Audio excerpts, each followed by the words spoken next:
So picture this. It's the fall of 2015, and a man is being elevated to sainthood in Washington, D.C. Right, a huge moment. Huge.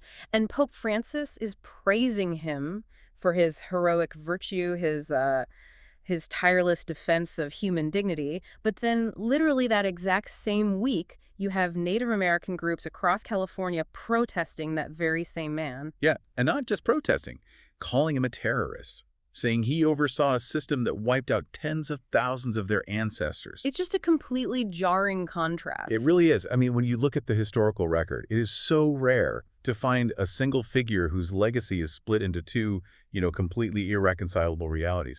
But that is exactly what we have here. Welcome to our deep dive. So our mission today is to really untangle this incredibly polarized legacy of Junípero Serra and the whole California mission system. Yeah, and we want to be super upfront with you, the listener, right out of the gate here. Exactly. Our goal is not to tell you who's right. We're not here to endorse any specific political viewpoint. All right, we're just pulling from a massive stack of sources. We've got everything from official Catholic biographies and papal statements to the accounts of Native American historians and tribal activists. And we are going to impartially synthesize all of these historical documents and different perspectives. We want to help you understand how one man can embody two entirely different histories. So, okay, let's unpack this. Well, to really grasp what happened with the California missions, you have to first look at the man who built them. And critically, the empire that was writing the checks. Right, Miguel José Serra. Exactly. So he was born in 1713 on the Spanish island of Majorca. And his background is actually quite humble. He came from a farming family, but his mind was just formidable. Yeah, he held this highly prestigious philosophy chair at the university there. Right. But what's really striking is his physical presence compared to his massive historical footprint, because he was only about 5 feet 2 inches tall. Wow, I didn't realize he was that short. Yeah, and often sickly. Yet he gives up this comfortable, elite academic life in Europe to join the Franciscan order. That's when he adopts the name Junipero. Which means jester of God, right? Exactly.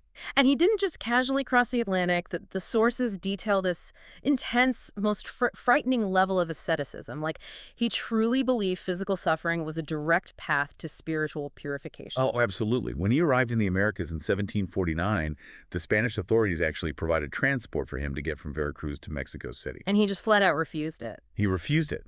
He chose to walk the 250 miles. Which is just wild to wrap my head around. Yeah. And that walk had permanent consequences. He got this severe insect bite on his leg that became infected and it ulcerated. And it never healed. Never.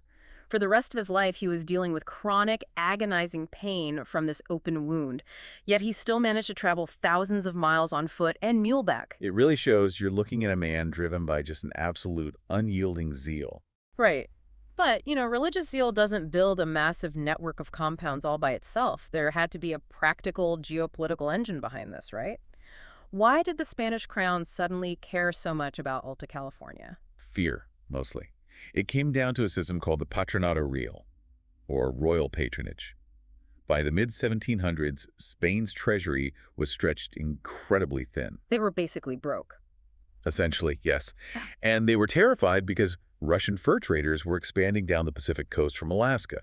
Plus, the British were eyeing the territory from the east. So they had to secure the coastline? Right, but they couldn't afford to send a massive standing army to build and staff dozens of forts. Wait, so if we connect this to the bigger picture, it's almost as if the Spanish crown outsourced its border security to a religious order just to save money on troops. That is a great way to conceptualize it. Monks are significantly cheaper than soldiers, so the Spanish government used the Franciscan friars as state agents. Yeah, they'd build a mission, the military would set up a small fort, a presidio nearby, along with some civilian towns or pueblos. But the core of the assimilation strategy really relied on the friars. But what was the actual long-term plan? I mean, they couldn't have intended for a handful of monks to run the entire coast of California forever. They didn't. And this is a crucial point. The Imperial blueprint was explicitly designed to be temporary. Wait, really? Yes.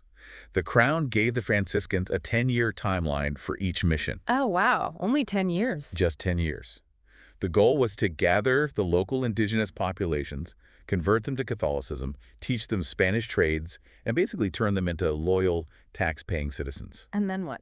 Once that 10-year clock ran out, the mission was supposed to be secularized.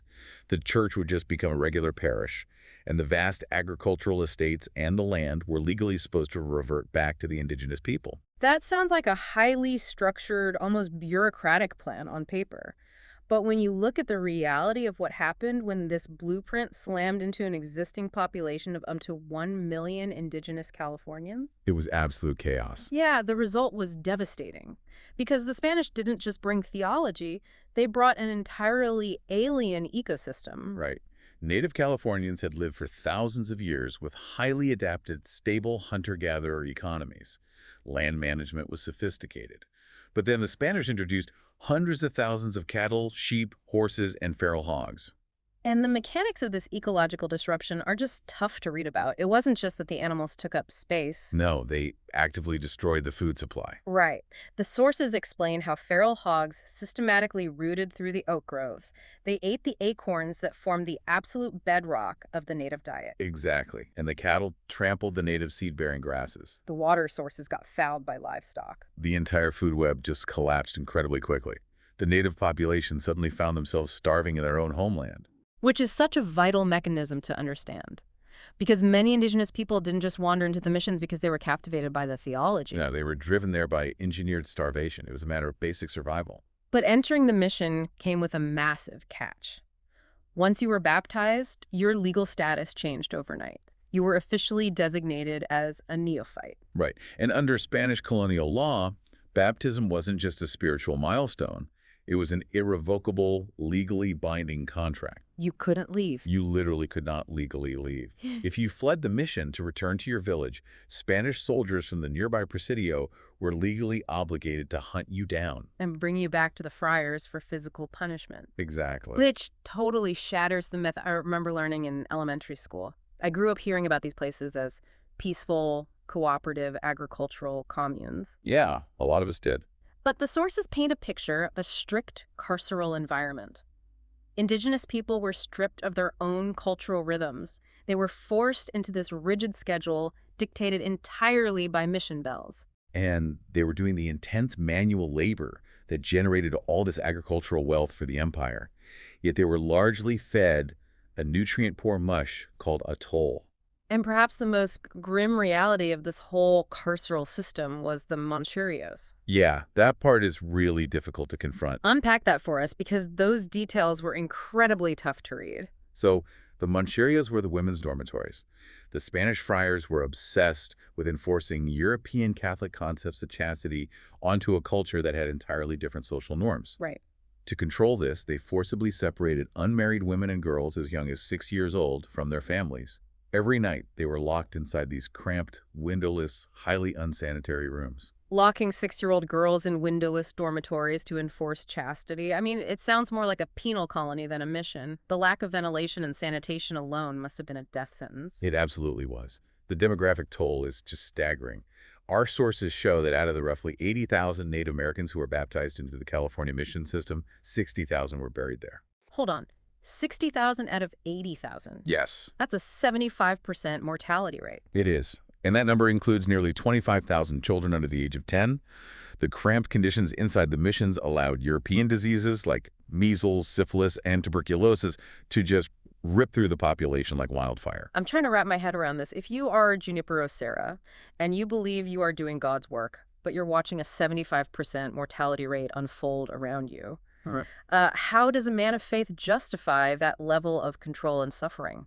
You really have to look at it through the paternalistic worldview of the 18th century Spanish church. Okay. The friars genuinely viewed the Native Americans as spiritual children. And in that era, children required physical correction.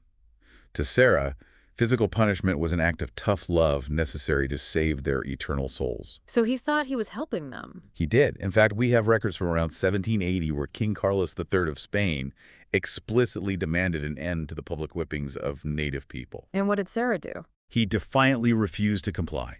He wrote back, insisting that the authority to use the lash was absolutely necessary to govern them. Wow. So he wasn't just clashing with the indigenous population, he was actively defying the Spanish crown. Oh, definitely. And the sources show this tension caused massive internal friction, specifically between Serra and the Spanish military commander, Pedro Fages. Right, because Fages was looking at the logistics and security risks, right? Exactly. Their relationship was incredibly toxic. Phages constantly pushed back on Serra's demands to rapidly build more missions. But more importantly, the Spanish soldiers were frequently committing horrific abuses against the indigenous population. Including systematic sexual assault against Native women. Yes. Which brings us to a major turning point. In 1772, Serra decides he's had enough of Commander Phages, so he walks 2,000 miles back to Mexico City. On that ulcerated leg, mind you. Unbelievable. And he presents the viceroy with this 32-point legal brief known as the Representation. And this specific document is really the epicenter of the modern debate over Serra's legacy. Right. It all depends on which lens you read it through. Right. So if you look at the Catholic defense of Serra in our sources pieces from outlets like Crisis Magazine, they frame the Representation as the very first Bill of Rights for Native Americans on the West Coast. They focus heavily on Article 8 of the document.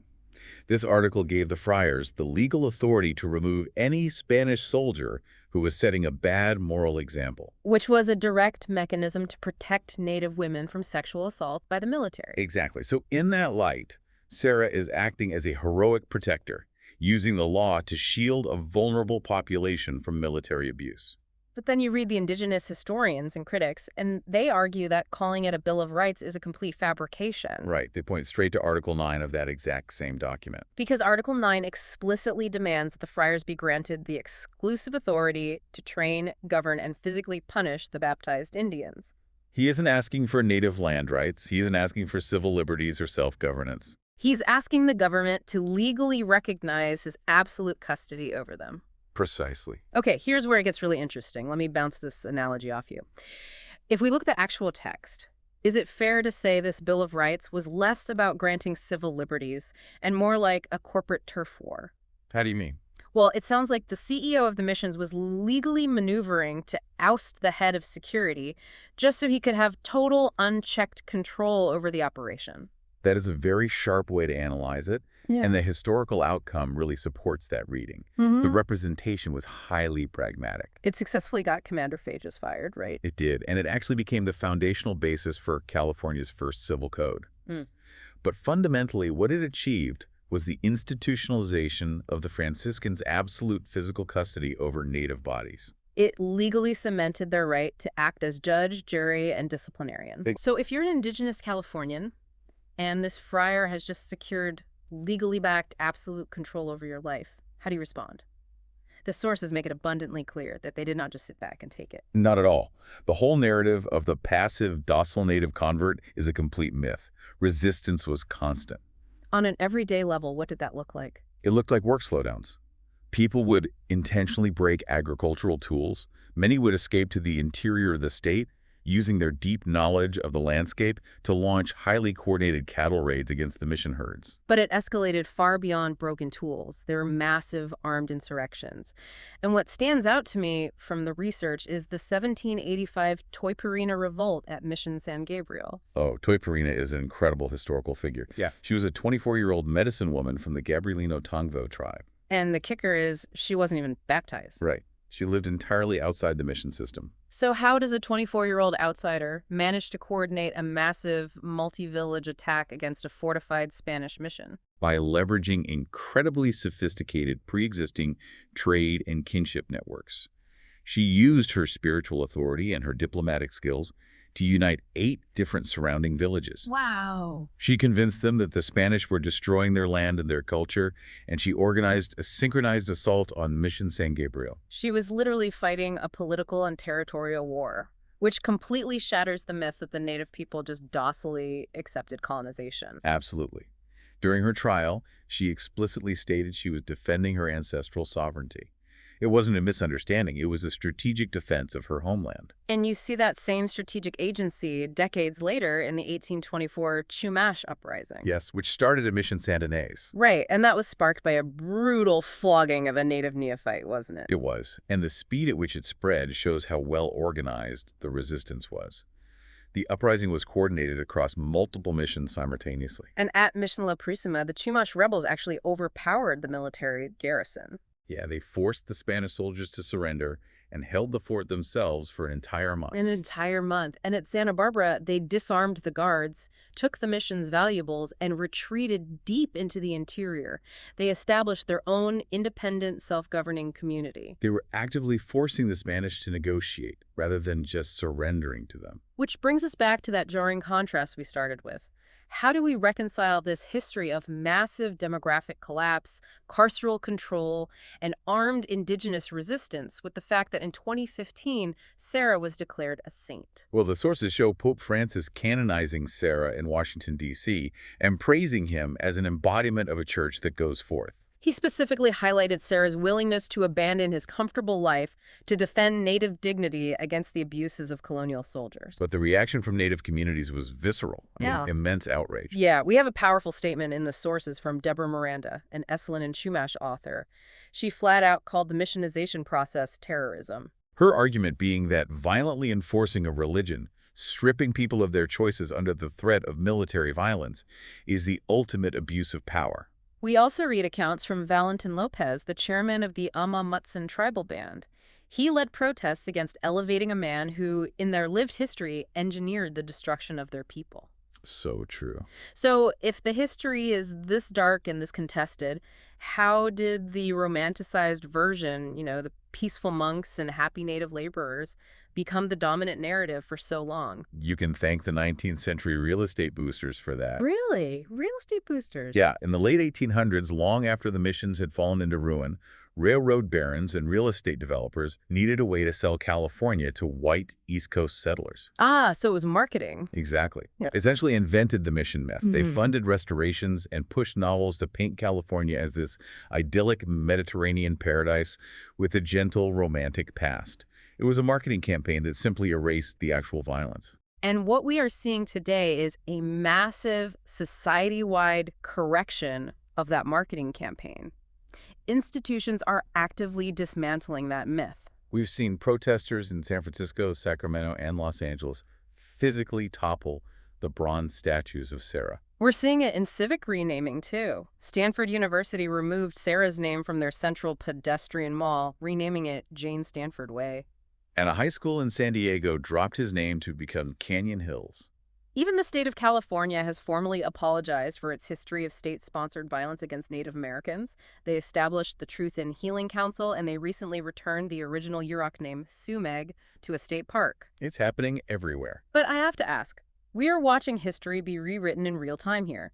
Is there a danger in just erasing his name completely from the map? Like, how do we remember this era without revering it? Well, Native advocates argue it's not about erasing history. It's about shifting the spatial sovereignty back to the original inhabitants. It's about whose history is prioritized in our public spaces. Look at what Los Angeles did with Father Serra Park. Right. That's a perfect example. Did they just change the street sign? No, they went much deeper. They didn't just rename it a La Plaza Park. They designated the land as an indigenous cultural easement. Meaning what, legally? Legally, this grants local tribal communities priority access to the park space to practice their sacred traditional ceremonies. Oh, wow. Yeah, it takes a space that was named after the architect of their displacement and functionally returns it to them for cultural survival. It moves beyond symbolic apologies into actual restorative action. That's a profound shift in how we interact with public space. So, to you listening, the next time you find yourself walking past a California mission or driving down a road named after Serra, you're not just going to see the simplified marketing brochure version of history anymore. No, you'll see the complex, invisible layers beneath it. You'll see the relentless, ascetic zeal of a Spanish friar walking thousands of miles on a bleeding leg. But you will also see the horrific mechanics of an ecological collapse and a 90% population drop. You'll see the brilliance of leaders like Toy Perina, coordinating massive resistance networks. And you'll see the modern, ongoing fight for native sovereignty. History isn't settled just because we cast it in bronze. It is constantly being renegotiated. Before we wrap up, we want to leave you with one final provocative thought to mull over. Remember earlier when we unpacked the Spanish crown's original law? The Patronato Real, which dictated that these missions were only supposed to last for 10 years. Right. After a decade, those developed agricultural estates, the livestock, and the vast wealth generated by native labor were legally required to be distributed directly to the surviving indigenous converts. But the friars, led by Serra, continuously argued that the native people weren't ready, delaying that secularization for decades. And by the time it finally happened under the Mexican government, the original law was completely ignored.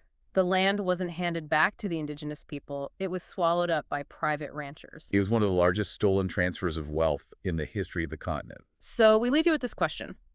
What if the Spanish Empire's original law had actually been followed by the missionaries? Yeah, what if? If the immense wealth and prime real estate of the California coast had been legally handed back to the indigenous Californians in the 1780s, exactly as the law intended, how drastically different would the map, the wealth, and the power dynamics of the modern United States look today? It completely reframes how you look at the landscape. It really does. Thanks for joining us on this deep dive. Keep questioning the narratives around you, and we'll see you next time.